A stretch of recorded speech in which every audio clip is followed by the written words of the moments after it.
Alright, so I'm just gonna make a video on how to use the Gundam marker airbrush system and just kind of show you how it's actually easier than what people make it out to be, as well as it actually looks a lot better than what people think the results might be as well too. And alright, so just to kind of explain why there's a dead X here. Oh, don't mind the color on paint from the arm. It's kind of from airbrushing. So just to explain the dead X here. So normally when you start off with building your kits, you kind of start off really basic and then you kind of move on step from step. This was kind of one of the first kits that I built, and you'll see, very basic. I never colored it, pretty much just did like some panel lines. It was kind of just like a test, and afterwards I kind of moved on from it. It really wasn't that great of a kit. The second kit I built, I thought, all right, I see all these like really nice colors from people painting their kits, so how can I make it look better? And then I saw the Barbados, and then I bought the Gundam marker, the metallic markers. I bought the gold, the blue, and then the silver. The silver, so just to kind of point out, when it comes to like silver and gold, if you were to just hand paint it, I hand painted the whole kit pretty much. I just applied the pieces directly with the marker and just kind of colored over it. You'll see that it's kind of like very uneven when it comes to the finish. It kind of doesn't look very clean, but when it comes to silver and gold, you really don't notice the difference. Like, you can kind of get away with just hand painting it. It really doesn't matter with silver and gold. But with colors like the blue or the red, you'll see that it ends up looking really light, and you'll kind of see the reason why when I start using the markers themselves.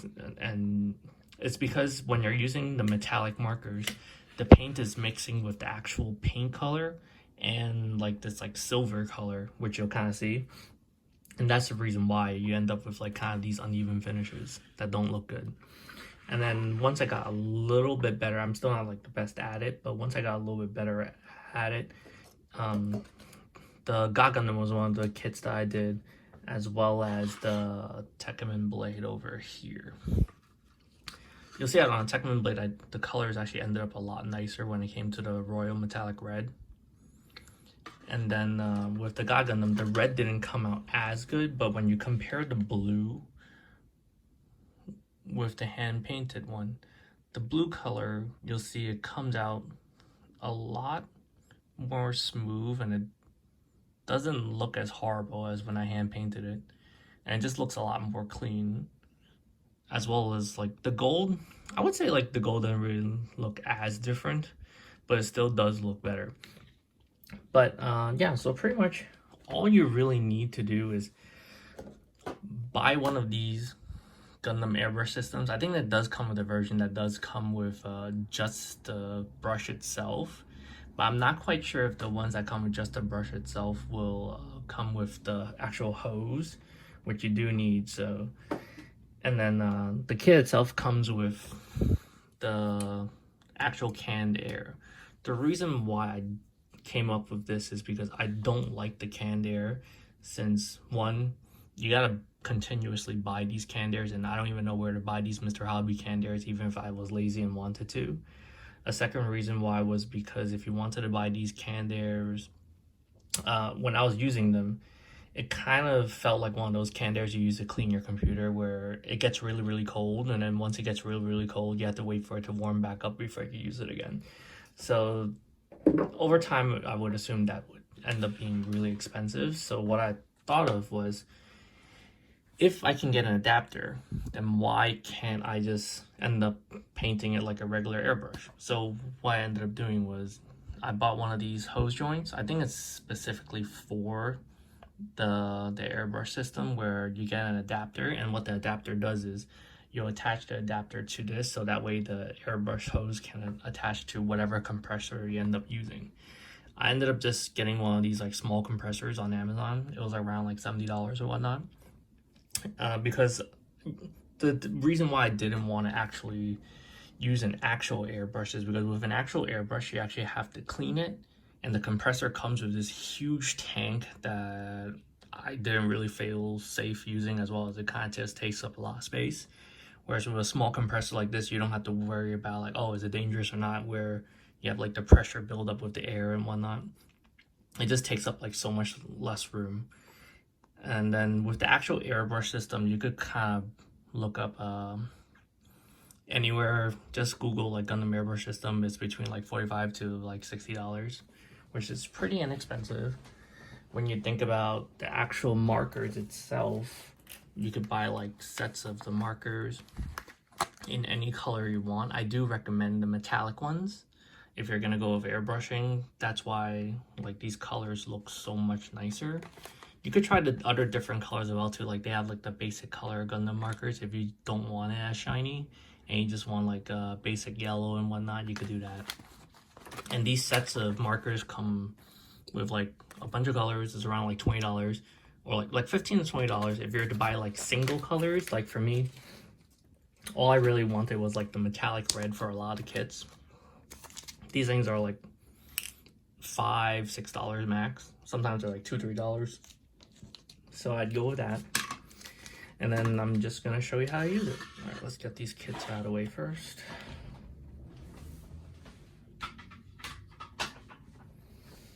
And it's really not as complicated as people make it out to be.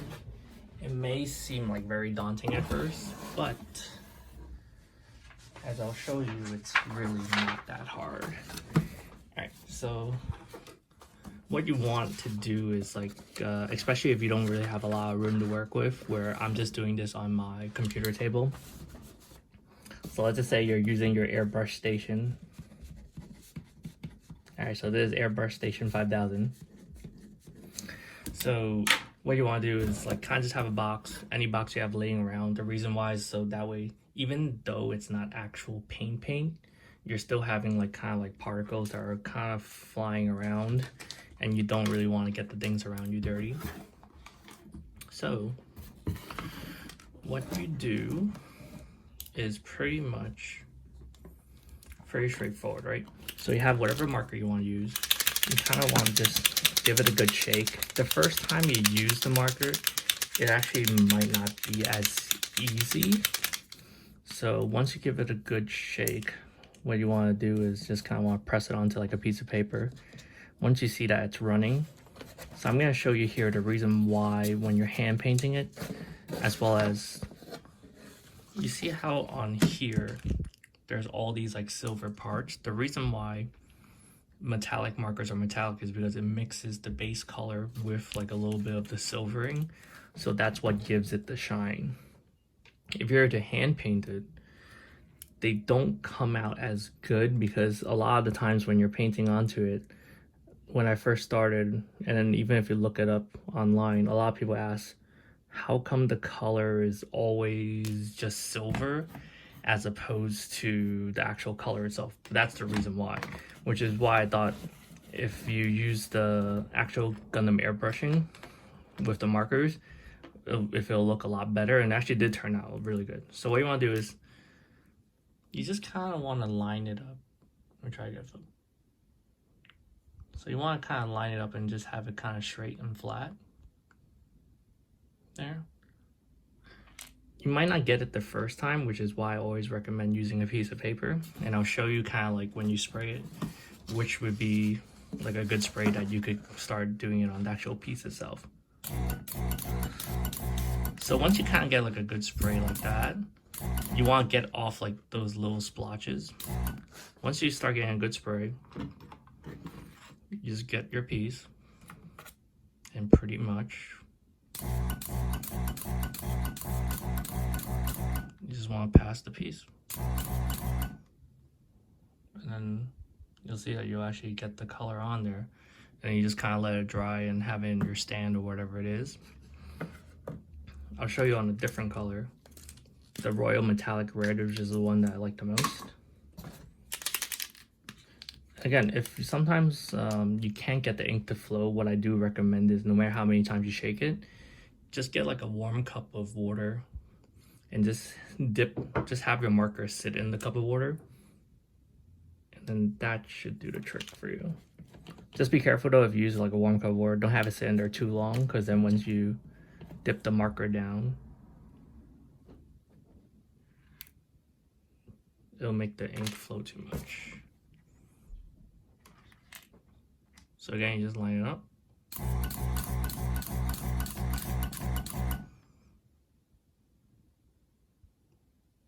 And that's it. It's pretty much that simple. So pretty much what you do is you just let the pieces dry off before you assemble them. And that's it. That's all you need. You just need the markers, the system, the adapter, and then you're done.